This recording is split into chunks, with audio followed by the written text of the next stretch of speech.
வாங்க சூப்பரான பள்ளி பருவத்தில் சாப்பிட்ட தேங்காய் மிட்டாய் எப்படி செய்கிறதுன்னு பார்ப்போம். ஒரு பாத்திரத்தில் 1/4 கப் தண்ணி, 1 கப் நாட்டு சர்க்கரை ஆட் பண்ணி கரைச்சி மட்டும் வச்சுக்கிங்க. பாகுபதம் தேவையில்லை. ஒரு அடுப்பு ஆன் பண்ணிவிட்டு ஒரு பேனில் 1 கப் துருவிய தேங்காய், ஃப்ரெஷ்ஷான தேங்காயாக இருந்தால் ஒரு 4 நிமிஷம் மிதமான தீயில நல்லா வறுத்துக்கலாங்க.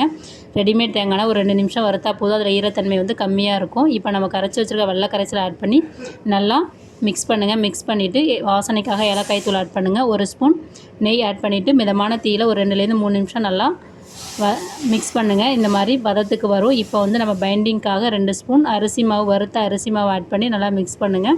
மிக்ஸ் பண்ணிவிட்டு சட்டியில் ஒட்டாத பதம் வர வரையும் அந்த தேங்காயும் வெல்லமும் நல்லா இந்த மாதிரி வெந்து கரண்டியில் எடுத்தால் கீழே கொட்டாத பதம் வர வரையும் எடுத்துக்கோங்க. இப்போ சின்ன சின்ன உருண்டைகளாக உருட்டி நம்ம வாட்டர் பாட்டில் மூடியை நான் எப்படி செய்கிறேன்னு பாருங்கள். உள் சைடாக வச்சு இந்த மாதிரி வெளி சைடில் செஞ்சிங்கன்னா நம்ம கடைகளில் கிடைக்கிற ஷேப் மாதிரியே தேங்காய் மிட்டாயும் சுவையும் கிடைக்குங்க. இது ரொம்ப உடம்புக்கு ஆரோக்கியமானதுங்க, நாட்டு சர்க்கரை செய்கிறதுனால. Thank you very much.